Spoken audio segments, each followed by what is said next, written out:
President Trump set his Truth Social sights on a powerful member of his own party last night, Senate Judiciary Chairman Chuck Grassley.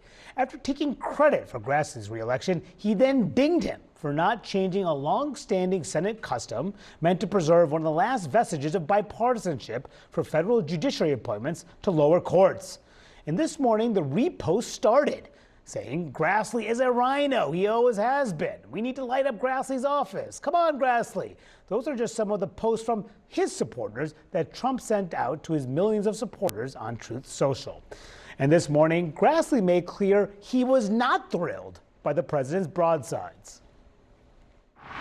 Last night, I was surprised to see President Trump on Truth Social go after me and Senate Republicans over what we call the blue slip. I was offended by what the president said, and I'm disappointed that it would result in personal insults. My excellent reporters are back. I mean, this is something. I mean, Grassley has been a loyal soldier for Trump through and through, helping usher through a whole host of judicial nominees and all the rest. And he is not thrilled by the way Donald Trump is attacking him. Yeah, I mean, look, clearly the president's frustrated with the pace of his confirmation, especially on the ambassador fronts. On judicial nominees, Trump was a little bit slower this term when you compare when he actually sent those nominees forward to where he was 8 years ago. Clearly frustration. This is the part of the conversation that turns into our vacation planning, and that is that the Senate needs a solution to this. They need to appease Donald Trump, or else August is be in risk, I won't say. But there's a danger of the Senate staying in a lot longer because this is important to the president. And we know that when the president asks the Senate to do something, Senate tends to do it. Yeah, just to underscore, just to explain what is going on here in terms of what Trump is demanding. He essentially wants him to push through, the Senate to push through lower court nominees to district court judgeships that are only backed by Republicans. There's a tradition in which Democrats and Republicans sign off on those lower court nominees, and then they can move forward on those nominations. But if one person from that home state decides not to sign off on that nomination, it does not go forward here. But Republicans don't want to give that up, because if they do, then when they're in the minority, they will not have that kind of check, which is why they're resisting this. You know, this is a thing that has frustrated many presidents. This is not new to Trump. I think what's new here is that he's attacking his own party, his own chairman, very personally. Yes, and I think part of this is that Trump has gotten everything he's wanted from Congress. They have folded, people have said that they deeply objected to something, and then they voted for it because Trump told them to. And so this is a moment where he doesn't have that lever unless they change the rules. And so he is doing what he does best, which is going out on social media, making a case, and then sometimes he just lets it drop, and sometimes he gets what he wants. And this is the rare instance in which the Senate is actually, GOP seems to be standing up to Trump. John Thune, the Senate Majority Leader, said, I don't think there's any strong interest in changing that up here. Yeah, I'll reverse myself. Republicans have sort of challenged the president on Senate procedure, and sometimes the president lets it drop. But remember the filibuster fight when the president was demanding that they remove the filibuster, and Senate Republicans held the line on that for obviously institutional and self-interested reasons. If and when they are in the minority, and they will be in the minority sometime in those senators' long lifetime, they want to preserve their ability to affect outcomes, and they do that through Senate procedure, through the filibuster, or, as you so eloquently put it, the blue slip. I mean, we're going to cut and paste Manu's take on the blue slip, and we're just going to slide it straight into our copy. I didn't actually say blue slip, but you brought it, you said blue slip. I think you could do blue slip in quotes the first time, and then M dash and explain it. Another person who's being affected by the blue slip is Alina Habba, who was formerly the president's lawyer. He appointed her as U.S. attorney in New Jersey.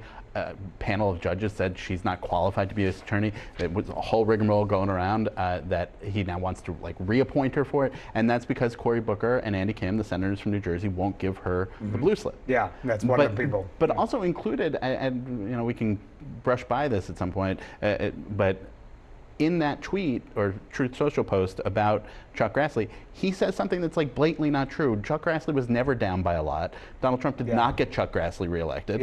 And I do think that it's important still to linger on when the president says things that have no bearing. And that actually probably really irked Grassley as well. Grassley goes around every, Grassley got reelected by the number of push-ups he can do. Yeah, exactly. He goes to every single county every year, and he's an institution in the state. He's served for a very, very long time. time. Okay, you mentioned New Jersey.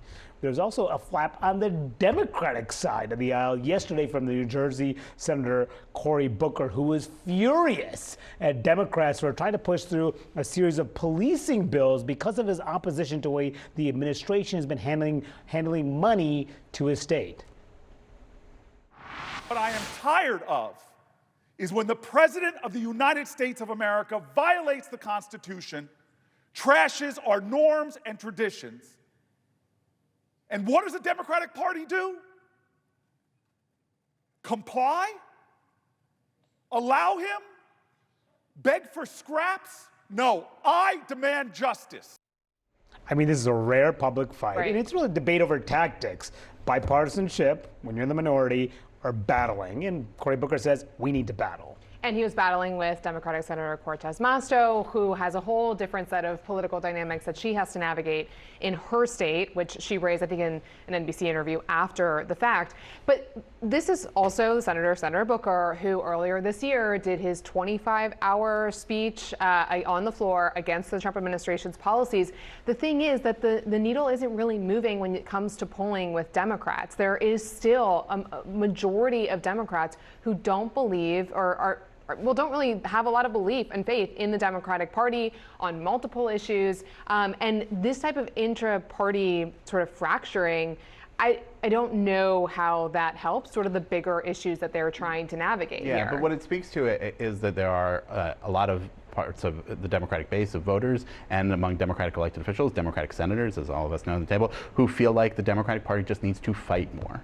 And one of the things that Booker said is it's time for the Democratic Party to have a backbone, right? And the interpretation from those folks of what's going on in the polls that Priscilla's talking about is that voters are seeing the Democratic Party roll over and not stand for anything, and so they don't think that there's any point in supporting the Democratic Party. Now, whether they are right is a question, and there are certainly a lot of other Democratic senators and officials who look at this and say, what about getting things done? What about figuring out how to appeal to swing voters who don't just want to burn it all down all the time? Well, and that's one of the essential fights that I think was laid bare by what happened yesterday. And they also yet haven't defined what it is that they're standing up for, right? That's one of the critical issues in all of this, yeah. Look, I wrote this story like a lot of us did on Deadline last night. There were so many good quotes to pull from. Isaac just mentioned one. One of them is Democrats deserve to lose.